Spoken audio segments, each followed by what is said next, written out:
Tuesday, May 9th. Politics on the corner. Real Rap Cain. What up? Hey, Thank y'all for joining me. Um, like, follow, share, subscribe if you haven't already.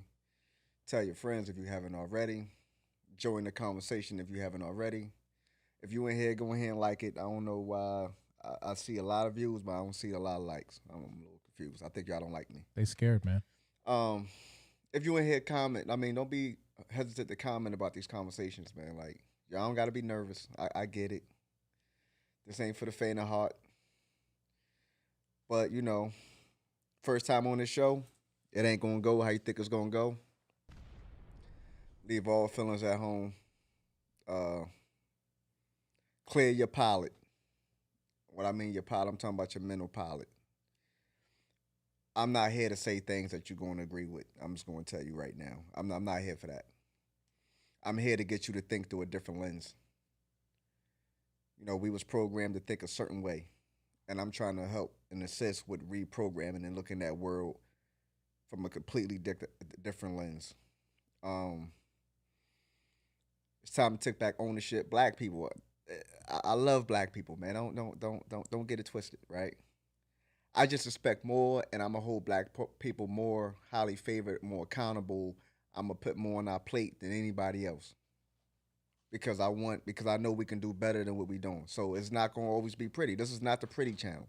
You want the pretty channel, you want the cute stuff, you want the funny stuff. There's other platforms to go out there and watch, man. This ain't it. I don't come in here to play. I don't come in here to joke. I don't got time.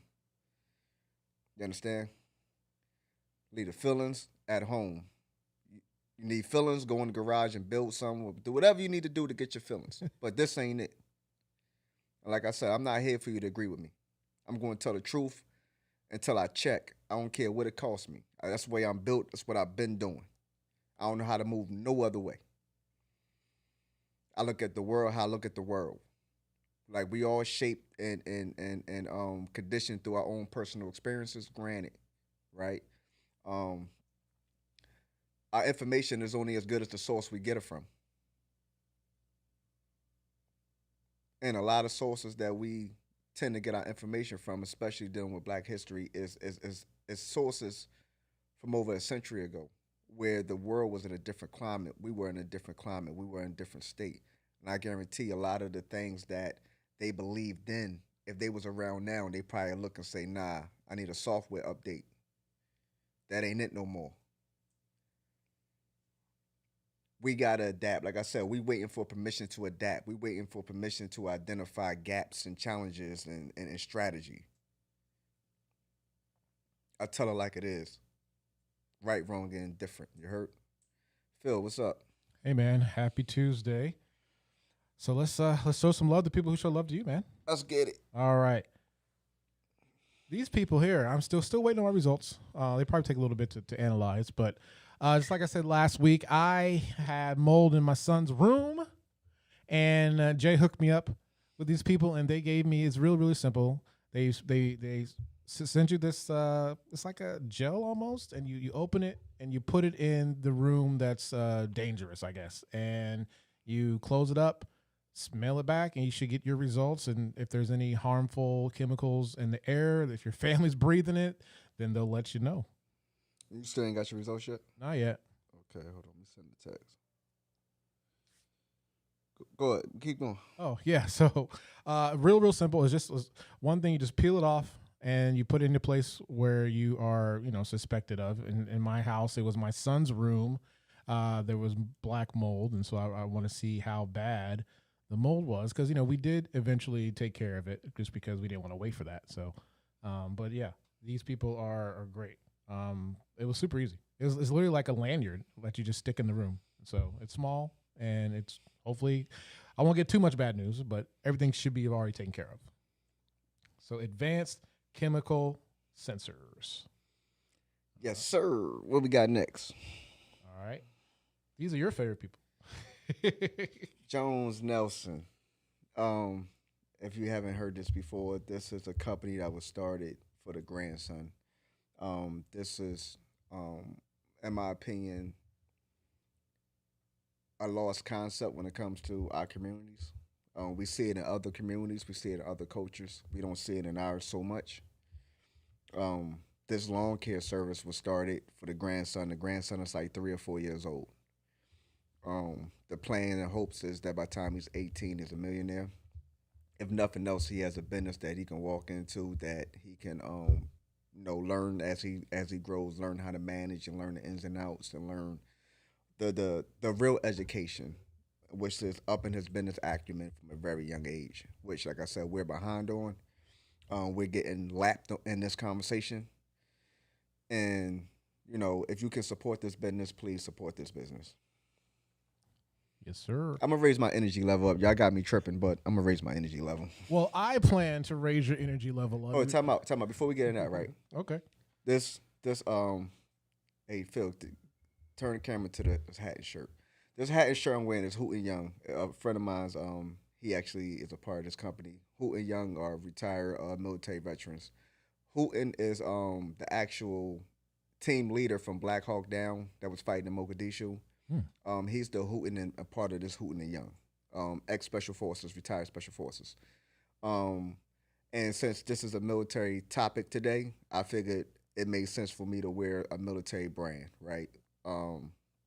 Small business, quite naturally. They sell cigars, they sell whiskey.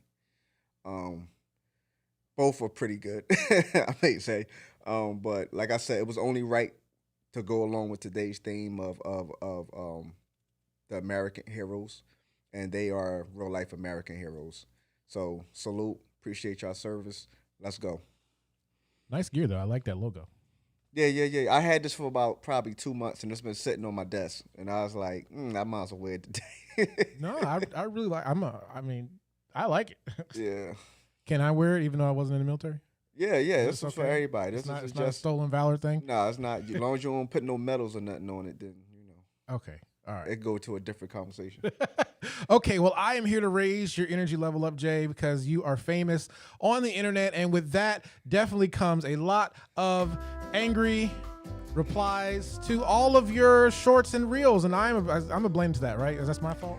Yeah, definitely the blame for it. The way you be editing that got me looking crazy on some of them. I be stirring the pot. Yes, sir. All right, so this week we are referring to some of the ones you did from last show. That's kind of how we do it here. Yep. And one of the shorts that you did was about immigrants building America. Yep. I think people got the wrong message from that. But go. This is the comment I am highlighting today. It's really simple. Illegal immigrants did not build this country. This week was a clear testament of the saying, people hear what they want to hear. Nowhere near did I say nothing about supporting illegal immigration. None of them reels, none of them clips, not even on the main hour-long video that I ever speak on supporting illegal immigration. What I said was, everybody who came to this country via boat is an immigrant. The people that came and quote unquote founded America, even though it was already founded because people were living here, are immigrants. People who are trying to make the stiffest, toughest border laws are immigrants. Black people were put on slave ships and sent over here. They were the main proponents of people who built this country. Period. You got Mexicans who come up through the border, or South Americans, but Mexican is more likely the primary source of this. They're building your house. They're building these skyscrapers. They're building these buildings. They're doing jobs at a wage that you American asses don't want to do it at. Nope. Donald Trump talking about building a wall for a border. However, how many Mexicans built Trump Tower? So what I'm speaking to is the hypocrisy. I'm like, once again, I'm not here to be your friend. I tell my kids the same thing. I'm gonna start treating y'all like my kids. I'm not here to be your friend. You don't like me? Change the channel. You don't gotta come through here. Go somewhere where somebody's gonna lie to you or make it easier for you to digest the information. That's not me. Immigrants at the core have built this country. Period. They're the ones that built the buildings. Black folk built the White House. Black folk built Washington, D.C. What I got to apologize or lie about or any of the above? Like I said, those Mexicans are the ones on 4th of July on top of roofs, on top of houses, pitting on roofs. Ain't nobody black, ain't nobody white. It's Mexicans.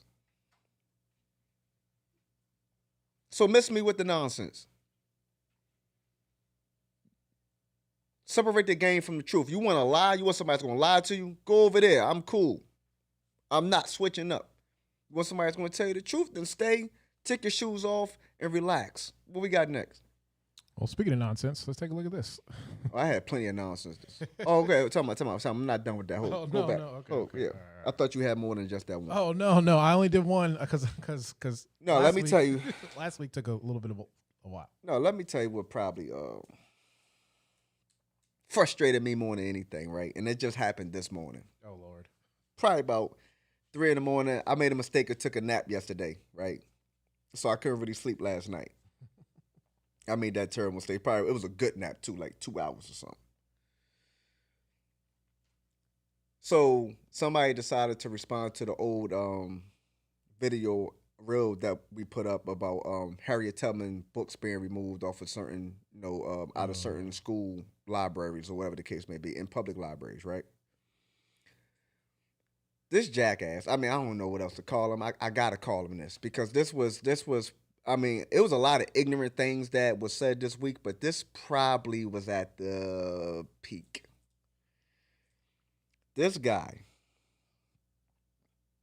said pretty much, you got a problem with them taking Harriet Tubman books off the shelf. So you shouldn't have a problem with them taking, so you shouldn't have a problem if they had a Hitler book or something like that on the shelf. So my mind says, hold time out, I gotta be bugging. Like, I know I'm not reading this right now. So somewhere in your mind, you're comparing Harriet Tubman, a book about Harriet Tubman, an autobiography, to any literature referencing Adolf Hitler. So as I so eloquently put to him, so what you're saying is someone who was fighting for freedom, who didn't have a reason, who shouldn't have been in a position to have to fight for freedom, right? Let's get that part straight. Fighting for freedom, a melanated woman that was enslaved. Fighting for freedom and the freedom of other people who were enslaved, tortured, murdered, and everything else under the sun. You're comparing that to someone who actually committed the atrocities against another culture. And somewhere in your mind, you thought that made sense. So the same, no matter how you want to bring it back, only thing the difference was he was castrating and killing them versus enslaving them and getting free labor and whatever else economic benefit they was getting out of it, right? The point being is that there was still a major atrocity committed from one culture against another culture, one people against another people. When in reality, Harriet Tubman was fighting the Adolf Hitlers. She was rebelling against the Adolf Hitlers. Only reason why her last name was Tubman because she was a slave. That ain't even her damn name. Like, what are we talking about? But y'all don't want to get to the facts of every time I speak like this, oh, I'm causing trouble. It's crazy. People literally say I'm causing trouble. People literally say, oh, why you got to bring this up? Oh, black people got it so bad. It's like, yo. I just couldn't believe the comparison. It took me back. And I said, I was like, yo, this is white supremacy talk. Do you think people like that ignorantly tell on themselves? No, I think that's exactly what happens. Like, he was letting his inner white supremacy shine through. So then he's like, oh, so then now he turned, peep how he tried to turn the tables on me. He said, oh, I'm baffled about why you would label me as that. As soon as a white person says something, now they're racist. What? Oh my God. It's like, come on, man. Now you playing the victim card, like, really? Are you serious right now? Like this guy really tried to reverse the tables on something because he came out of pocket. He didn't. I told him, I said, you clearly didn't think this through. You clearly did not think about what you were writing. And then for you to try to reverse that on some, oh, look, I'm a victim. The white guy can't have an opinion. What the? Go ahead to the next thing, Phil. I'm just shocked though because they literally be telling them themselves though. No, like it's not a shocker. At this stage, it's not a shocker. And, it's unfortunate, right? And we're gonna see something on. We're gonna see something later on that further confirms why it's not a shocker. But if you really yeah, he tried to do that, Reeves. He tried to throw a stone, but you know I'm for the dumb stuff, right? And so what I try to do online, right? Because I already know what I'm speaking on is heavy, and I already know that they're going to try to find any way to reverse what I'm saying, right? So I try my best to refrain from even using profanity, right? I just intellectually whoop ass online, right? I really do, right? I wish I had the Stone Cold Steve Austin music. Well, hold on, I got this. I really do, like, and people are super emotional, right? They don't really have the facts to support what they're saying, right? So when you got somebody that's coming with straight facts, that's all I'm doing. I'm dealing with facts. I'm not dealing with emotion. I'm not dealing with opinion. I got all facts. I'm gonna give you some data. I'm gonna give you some dates. I'm going, you know what I'm saying? And I'm gonna give you public record, something you ain't even got to dig for, right? And all I get is, but y'all not slaves anymore. It's like, this is the part of the problem. Though. Even when you try to educate them about the systemic effect and the other things that transpired after that, and it's like, you know, it's a beautiful thing to be white. That's what I tell some of them, right? It's like, and you know, I'm just being honest with it. Like these are things that you never had to consider in your lifetime. These are things you never had to endure. These obstacles you never had to overcome. You never had to work that much harder because of your skin color. You never had to make sure you were that much more squared away. I mean, think about it. Even in my neighborhood, right? There's certain things I don't let my kids do because I don't want them looking and saying, because there's only like 3 or 4 black families in that neighborhood, right? And I'm probably overestimating, right? But it's one household I could think of off the back, and it's another house. I don't think they got no kids. But with kids, it's probably only one other household I can think of off the top of my head that got black kids, right? So it's like, I'm extra mindful of what my kids do in that neighborhood because, you know, if they do something wild, oh damn, look at the black kids. Oh, this is what I wanted. Story time. You know I always got a story, right, Phil? All right. And this is the perfect segue. All right. Perfect segue. Saturday, right? I'm in my residence. I'm in my bedroom. I'm ironing clothes. I hear an object, what sounds like falls in the backyard, right? And it's like, okay, what is that? I must be bugging. So I kind of look peep, but I ain't really look hard because I'm looking like in my mind, I knew what it was, right? And I'm looking like, whatever. So I go back to the ironing board. So then I start hearing little voices. I start hearing voices, and the voices are getting louder, and the voices are becoming more prominent, but kind of like more aggressive towards one another, though, right? So all I hear is just go get it. Just go get it. So my mind, I'm looking like, okay, that was a ball that went in my backyard, right? Now, mind you, our backyard faces the community pool, right? There's like a brick wall. But there's some other barriers in between that, but there's a brick wall, right? Probably 8 foot, if I had to, probably about 8 foot, right? The pool is a nice little distance where you gotta go out of your way for it to go all the way over there, right? So I hear the voices. So I'm like, let me put some pants on because I can clearly tell I'm about to, I'm about to say something, right? So I kind of bend down. I stick my, I'm talking through the screen, and by the time I get to the window, 3 young ladies is propping this young man. They all white young boys and girls or whatever. influencing him to jump in the backyard to get the ball, right? So I bend down and I'm like, I'm talking through the screen. I'm like, don't y'all think the easier thing to do would just been to ring the bell? Like I know, you gotta go out of your way, you gotta leave out the pool, you gotta go all the way around. I said, but don't you think the easier thing for y'all to do right now would have been to ring the doorbell?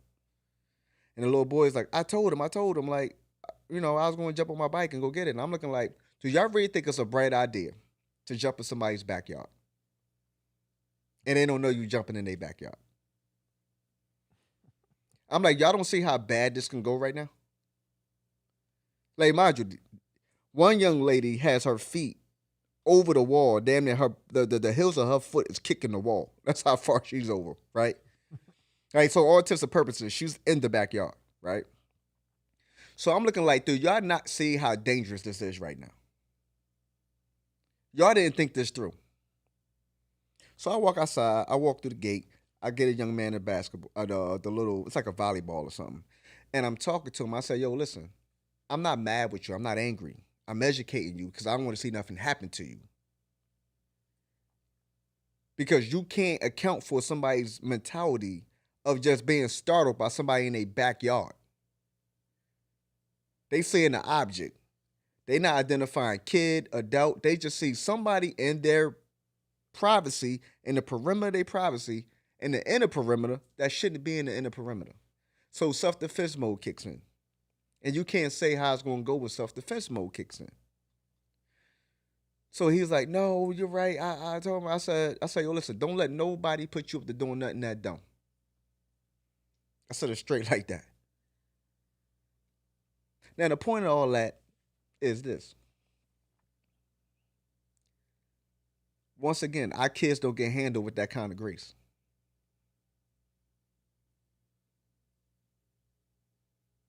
Not when you got a kid ringing the wrong doorbell getting shot in the fucking face.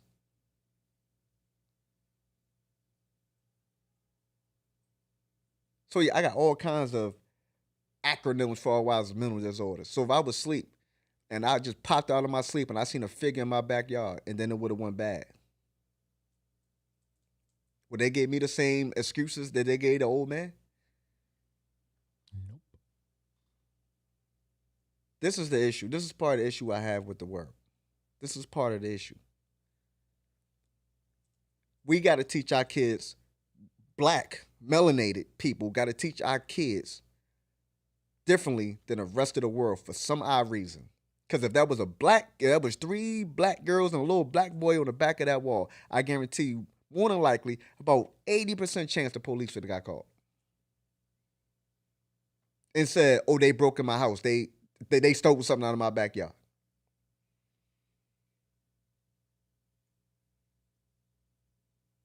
That's crazy. I just wanted to get that little quick story, man. It's just, it's the world we live in. Like I said, when things happen to us, we got to educate our kids on how to move differently out here for some reason than the rest of the world.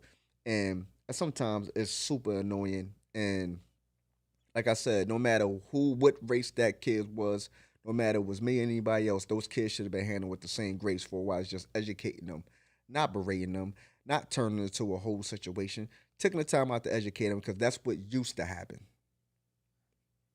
Some reason they ain't the way of the world no more. Now kids get shot for a football rolling in a basketball rolling in somebody's yard. Little kids get shot for pulling in the driveway to make a U-turn. Don't worry. Go ahead, Phil. So I don't know how if you are very religious, but sometimes pastors can say some things. But this one kind of takes the cake. Take a look at this one. So I automatically classified him as a pastor, but I just said that. But guy who says God sends natural disasters to punish gays has his home destroyed in a natural disaster. But look at the comment, though. Can you read that from here? Only the closet was left standing. I seen that. That's why I clipped this. Right? Because that's where he's living. I clipped this for so many reasons. Like the pure comedy of this, right? Like look how the laws of the universe work. Mm-hmm. You go out of your way to talk about how only bad things happen to people during natural disasters that are homosexual. So then a hurricane, tornado. What was it, a tornado? Yeah, it just says natural disasters. Okay, so whatever with a whole lot of wind came through and tore your house to pieces. So that must mean you're a homosexual. Mhm. I don't know. Was that like an omission? That's what people be telling on themselves. I think that was like an omission. Like you was speaking through third person. Like I don't know. Like that's funny though. When I read that, I just laughed. I needed that laughing moment. And the guy said for the comment to be only the closet was left standing. Oh, that was just all right. That was just it killed it, sealed it. He's done. Trapped in the closet. All right, where you want to go? You want to go to New York or Atlanta? Let's go to Atlanta. Atlanta. All right, got this clip about what happened a few days ago, and then we can go into that, okay? We have a national epidemic on gun violence in America. That was Atlanta Mayor Andre Dickens. Shortly after 24-year-old shooting suspect Dion Patterson was arrested in neighboring Cobb County Wednesday. It was around 8 hours earlier that the first 911 calls came in. Female shot, she's seriously bleeding. A law enforcement source told CBS News that Patterson, a Coast Guard veteran, was in a waiting room in the Northside Hospital medical facility when he became agitated, taking out a handgun, opening fire, fleeing the scene, and police say carjacking a pickup truck from a nearby gas station. We didn't know. Okay. Yeah, I got the his voice is Yeah, I was gonna say there's something wrong with that guy's voice. I don't know, but he don't need to do that no more. He need to just type it like yeah, use AI caption or something. Use AI. Yeah, voice. use AI going to take a lot of people out of business. That's dangerous. You need a whole episode on that. Yeah, it's coming. So here's the thumbnail there again. Oh, wrong one. That's cool. Yeah. I thought about this, right? And this is part of the things that influence today's conversation. Today's topic. I can't chalk it up just to the military on this one. Like it could be a factor, right? And we'll get into later why, right? Well, this will be the beginning of why, right? There's a lot to unpack. There's no way I could do that with just one show. That's why this is part one. I'm not promise you that I'm gonna do this every week. You know what I mean? I'll probably take whatever off and come back to it, whatever the case may be. But part one, we're going to unpack the very beginning. It almost feels to me like this guy had that motive, right? Because I go to the doctor's office like anybody else, and I don't take a firearm in the doctor's office with me. I just don't, right?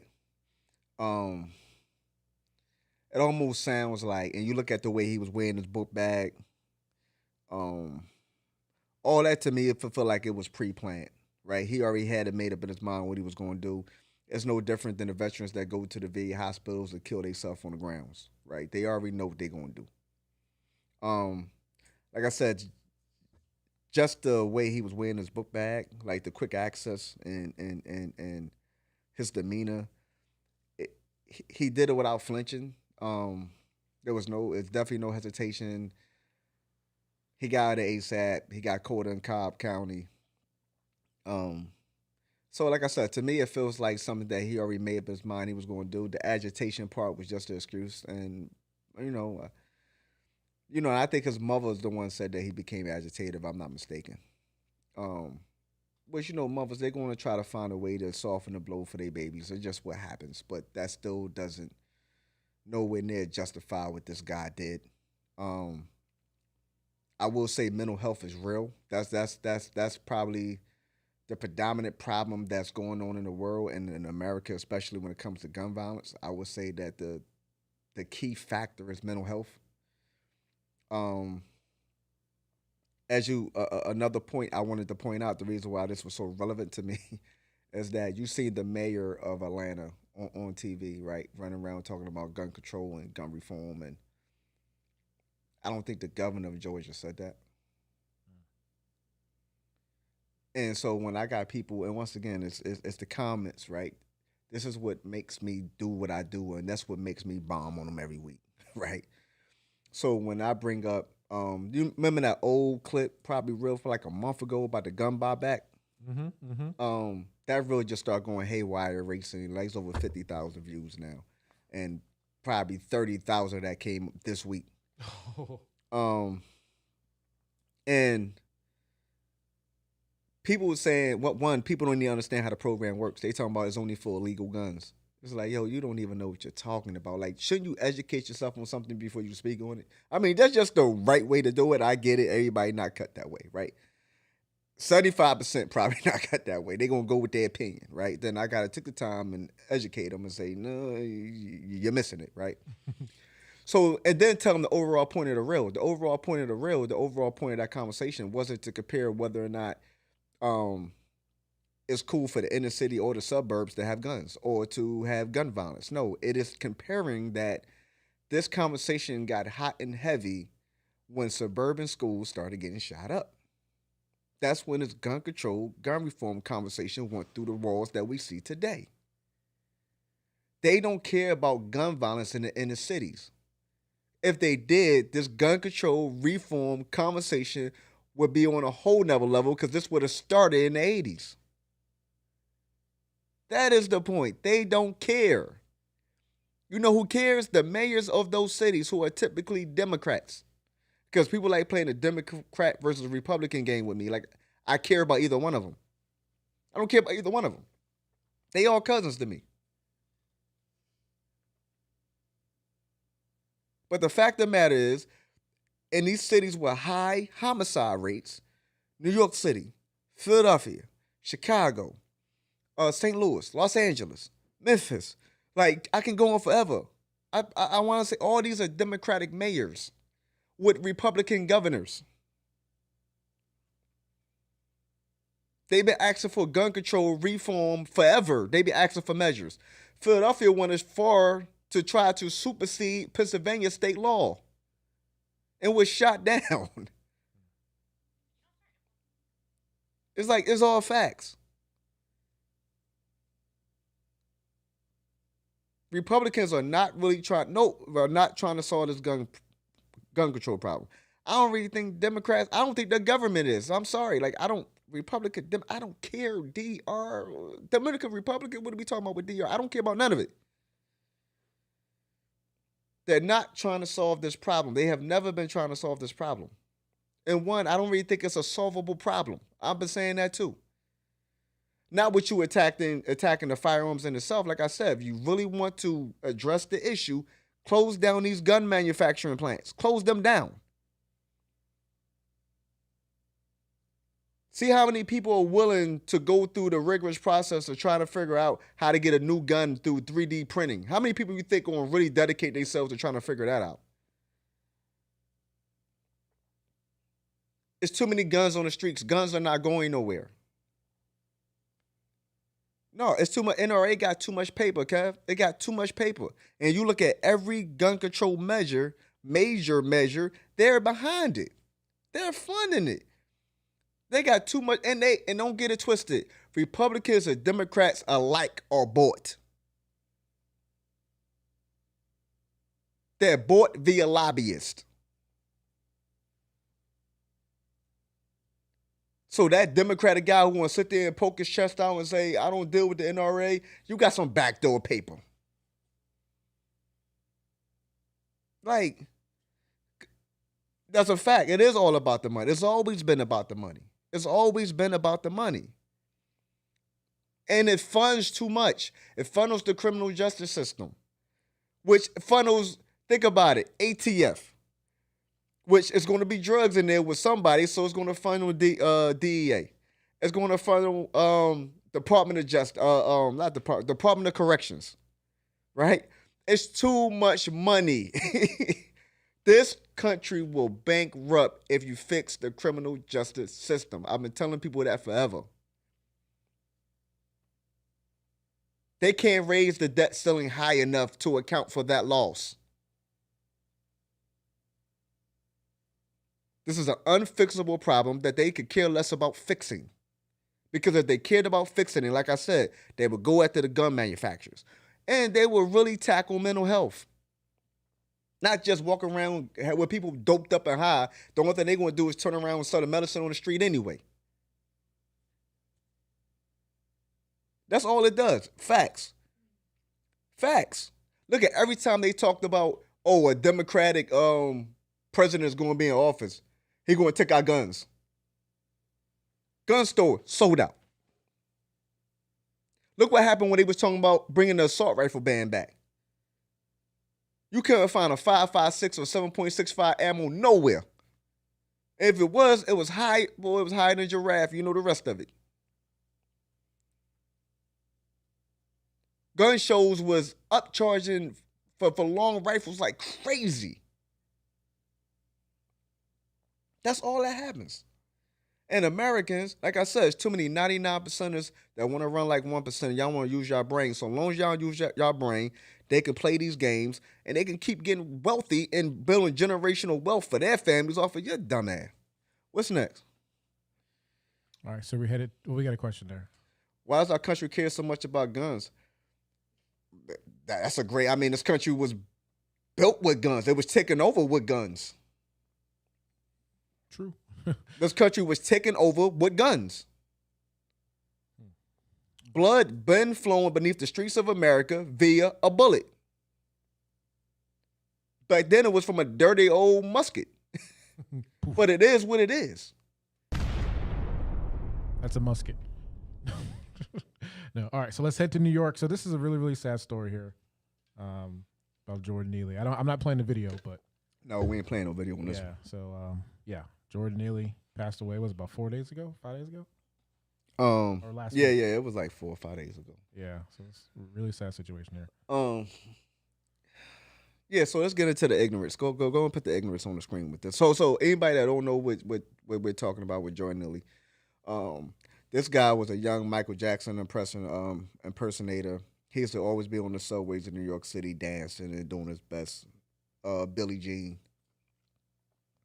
He was deemed to be, have severe mental health illnesses as well, right?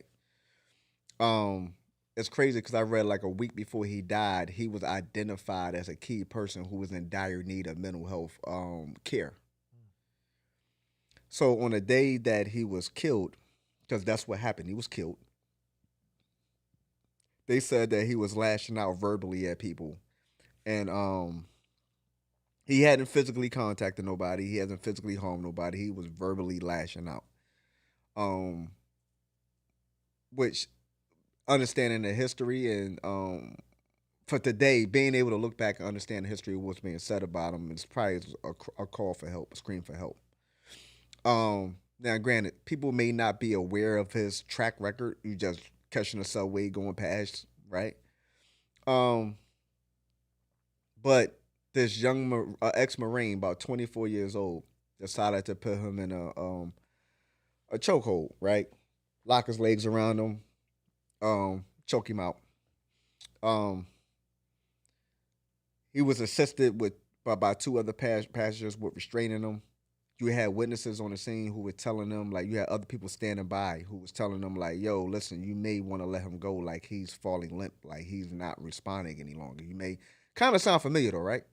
You kind of want to let him go. You're going to kill this guy. He maintained this chokehold for way too long.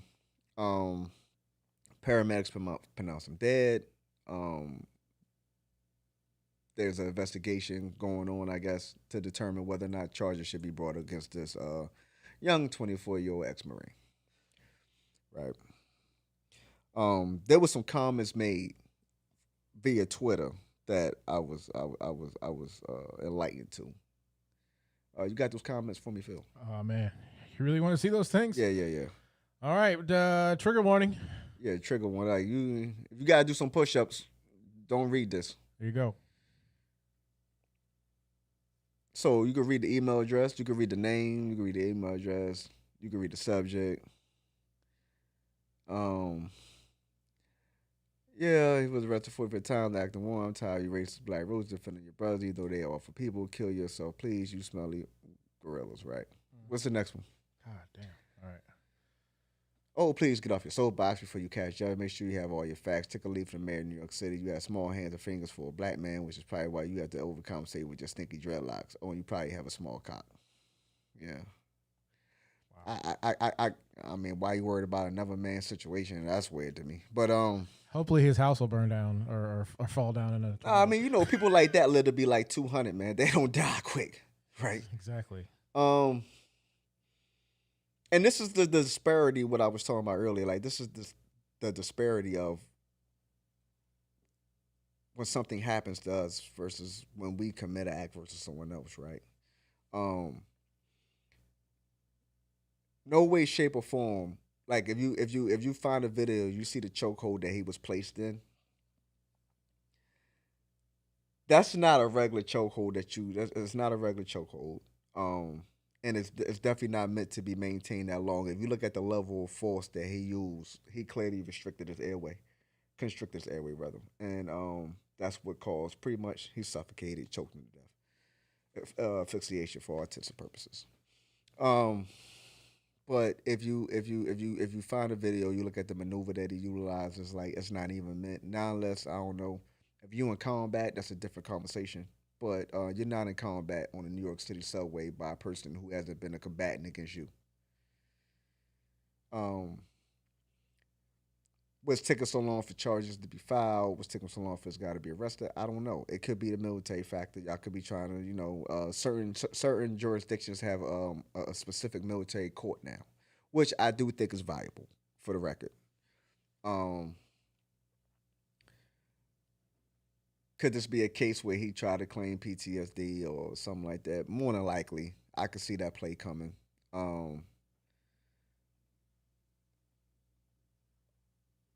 I think this is way different. The amount of force, the amount of pounds of pressure that it takes to literally choke someone and take someone's life is really it's really a lot to bear, and I'm just curious to see how this is going to unfold, right? And like I said, these are the things that led up to today's topic. No, he clearly was enjoying himself. He clearly enjoyed himself. He really took a lot of pleasure in what he was doing. You can see, I don't know. It was baffling. Now that was baffling. um, I don't know. But Phil, let's get into the main topic before we run out of time. Letting down America's heroes. And the reason why I chose this topic, right? And we're gonna start from the very beginning. We're gonna start with basic training, right? And the reason why I labeled it letting down America's heroes is because you're conditioned a certain kind of way when you're in the military. Like even when going through boot camp, you begin to be conditioned in a certain kind of way to be able to acclimate yourself to a different lifestyle because it's a totally different lifestyle, it's a totally different mindset. It's a saying they tear you down to the bare bones and build you back up in their image and their version of what they want a Marine, a soldier, an airman, or a seller to look like, right? Now, I always say, like, whatever's at the core of you, whoever the core of you is going to remain. Right? That part isn't going, but the little outside edges of you, the things that can be easier worked on, right? Like if you had lack of discipline, if you had a problem with timeliness, if you had a problem with taking orders, if you had a problem, those little things. But whoever you are at the core, you're going to be at the core, right? Let's understand. But it was a couple of videos that I wanted to play just to kind of further illustrate the point and hear from different voices besides mine. Phil, go ahead and just start playing.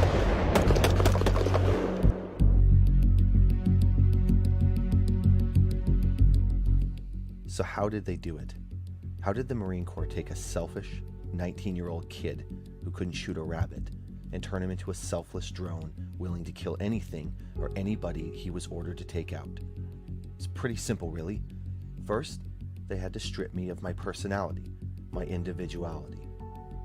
The thing that made me me. The Marine Corps' success depends on teamwork. Therefore, teamwork is an essential part of your training here at Paris Island. From now on, you will train as a team. You will eat, live, sleep, and train as a team.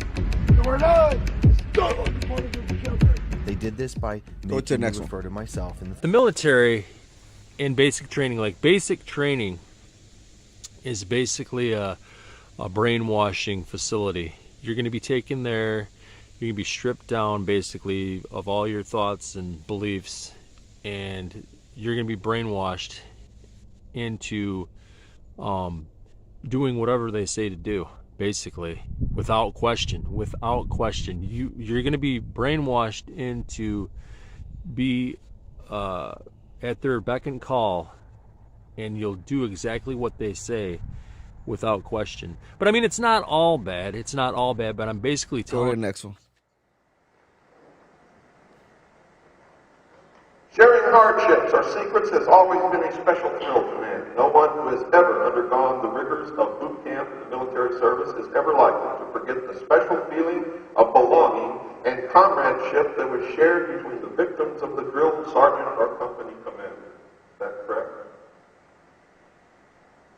It is with me, where it's a traumatic experience. You are caused to die and be reborn, and that is what the process of initiation is all about. They destroy your previous life, your previous personality.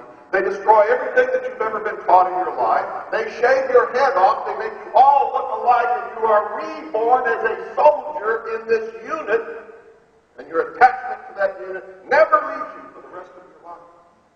And it is brainwashing.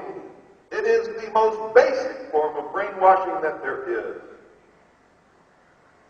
And all branches of the secret society requires that you be born again.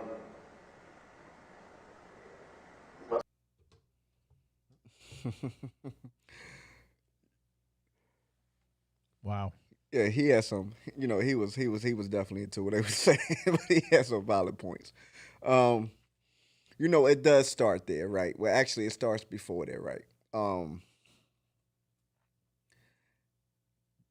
You know, the games start the moment you come in on the bus, right? Whatever you pull it up to the training command, wherever it's at, whether it's South Carolina, Georgia, Illinois, or I don't know what the Air Force. I can't think. I want to say Texas somewhere. I can't think off the top of my head what the Air Force one is at. But you know, they had this thing called sharking, right? Where they would get on and they would every branch had it to varying degrees, right? They would get on it, they would start screaming all these expletives and all this threats of bodily harm, do this, do that.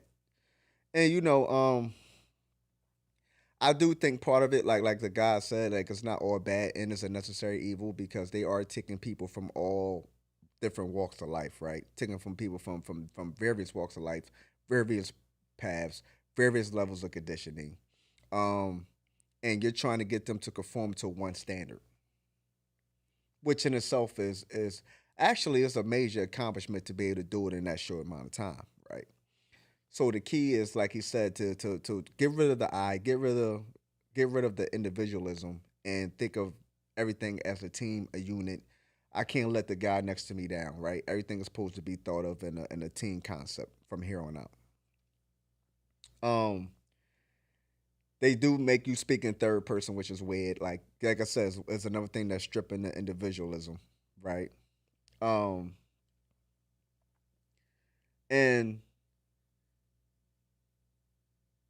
you kind of carry that somewhat throughout your career, not to that magnitude, right? But I told people that they have to figure out how to condition people to think one way and to listen to an order the first time without questioning it, right? Depending on the order, right? Because if you're downrange and you're in the combat zone, you don't have time to repeat things. I need you to think about this first time out and be on board with it, right? Now, where the detriment comes in that is this.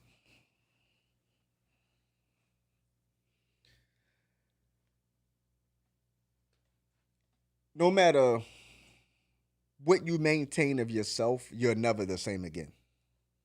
right? So when you get those mothers or you get those wives or girlfriends that, whoever went off the basic training and went off to serve, and then when they come back around, it's like, this is that person I recognize, but it's not quite a person I recognize, right?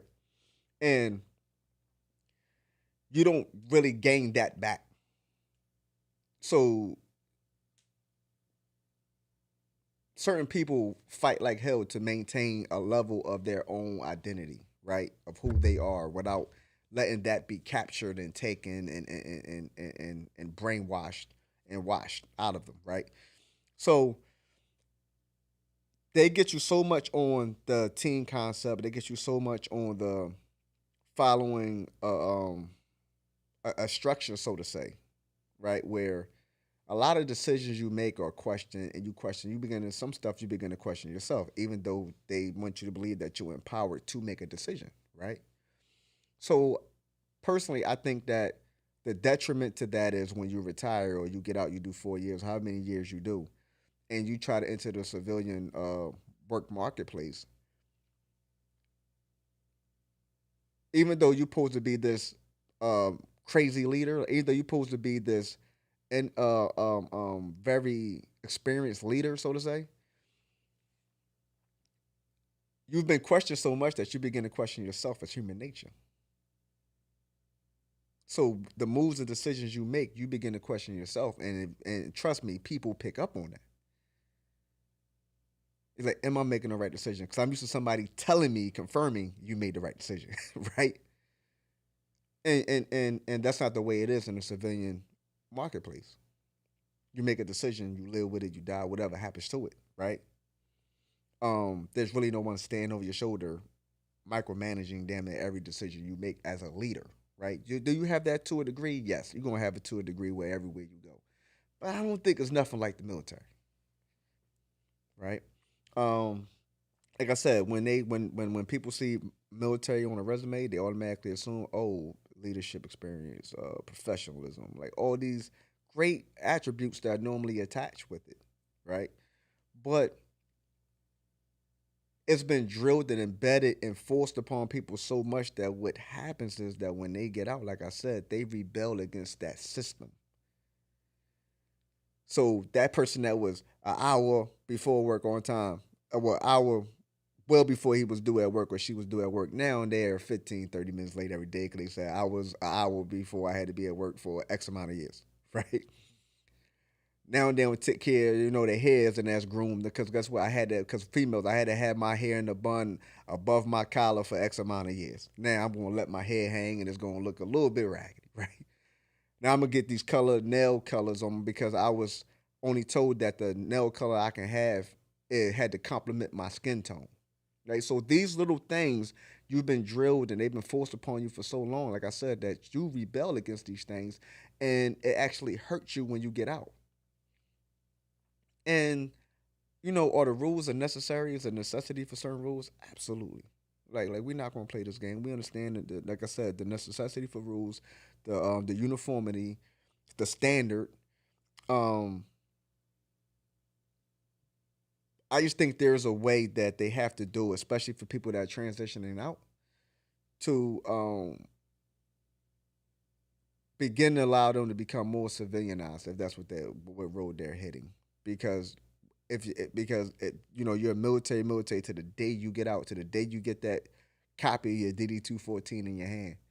Then the next day you go out there trying to look for a job, and it's like you're still so military that you never had the chance to try to transition and begin to build that civilian personality. That the military personality don't really. In some ways it works in the civilian life, but a lot of ways it doesn't. Right? And that leads to other things, especially when you're dealing with like future conversations we're going to get into when we talk about the veterans and mental health, right? But all this is mental health, whether you realize it or not. When you condition somebody psychologically and you change their mental makeup, there are going to be some drawbacks from a mental health standpoint. Especially the amount of time that it's done in. It's not gradually done. It's no, right here, right now. Whatever you did yesterday, that'll dump. We're going to reboot your hard drive right now. And that's probably why you see more and more veterans breaking. And it's not to make an excuse for them. Like I'm not trying to justify the actions. I just want people to understand cause and effect. Like if you never had that rigorous of a program, of a reprogramming that you went through, and it's not optional. Like you said, they cut your hair off, right? That's another form of breaking you all the way down, right? Of completely cleaning you. If that's not the symbolism of being reborn, I don't know what is.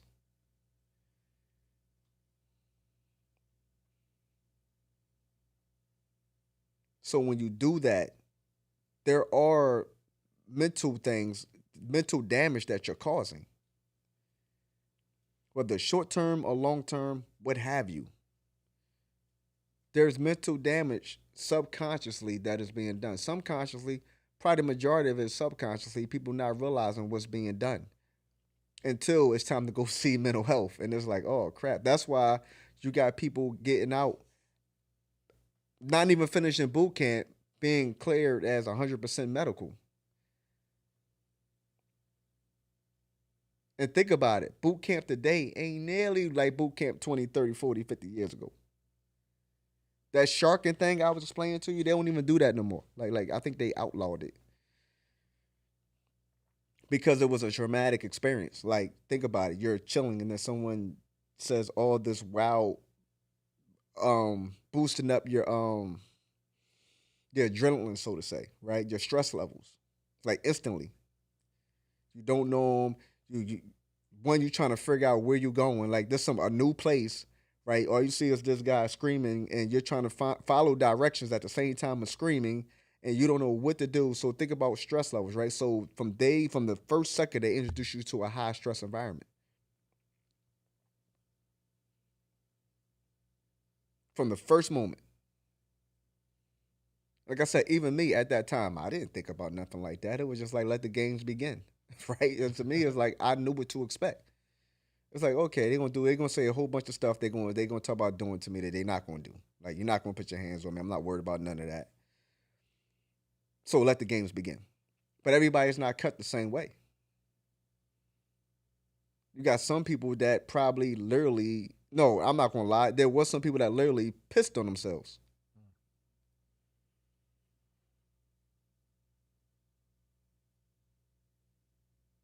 When someone gets that fearful that they piss on themselves, that's trauma. That's instant trauma. That will have a lingering effect. If not just because of that event, but because of the embarrassment of it will last forever. Even if they laugh about it, the embarrassment of that, they will never be able to shake.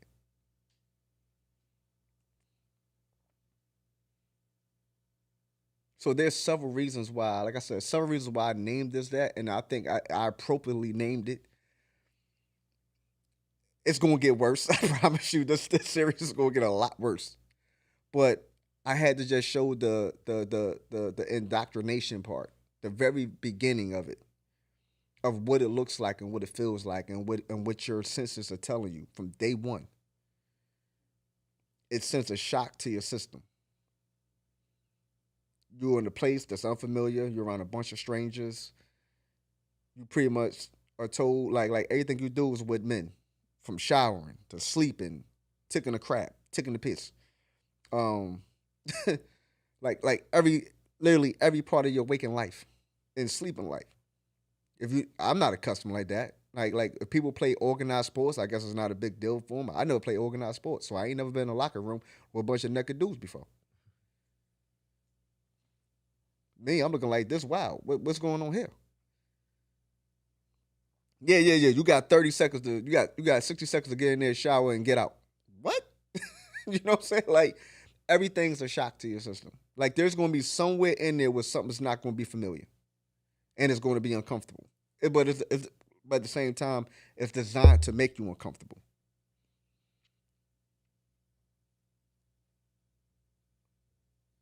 But a lot of things I just described is prison behavior. There's prison intake. When you go in and you got to strip naked and you got to pretty much release your property, you got to put another piece of property on that's theirs, that they're issuing you the property. You got to get ID card. You got to get fingerprinted. You got to, you know what I'm saying? You got to go through medical. Like, boot camp intake is no different than jail intake.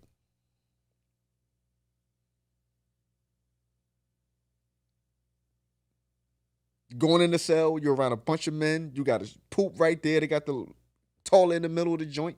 You got to shot. Like I'm saying, it's the same difference, except for you just getting paid a lot more, which really ain't nothing in boot camp, but you still get paid a lot more than the inmate. And the food is probably a little bit better. And you can actually put this on a resume. So I'm saying there are differences, but the process is the same.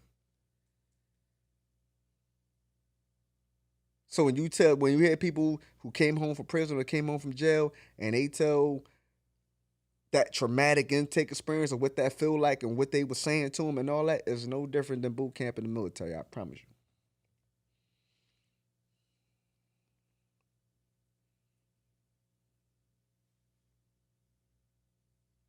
They both got long-term lasting effects. Except for one, people volunteered and signed up for it. And I guess in some ways you could sign and go to jail too. You keep doing the same stuff. But all seriousness, one was a volunteer and these people have been defending freedom and democracy or whatever else. They brainwash and tell us and convince us that it is what it is on. But this part one, hopefully my energy level will be higher. But this is part one of it's going to be a pretty strenuous series that I'm gonna put together with this because it's a lot to unpack. It's a lot to uncover. I really want to touch on the mental health in the veterans part. I really want to touch on the drug use in the military part. I want to touch on the gang in the military part. There's a lot of stuff I'm gonna touch on because I tell people everything that is faced out here as a civilian, you face in that military community. Don't think that that's a whole nother life where you're protected or from the ills of regular life. Everything you face out there, they face in there. Real Rap Cain, Politics on the Corner. Appreciate y'all.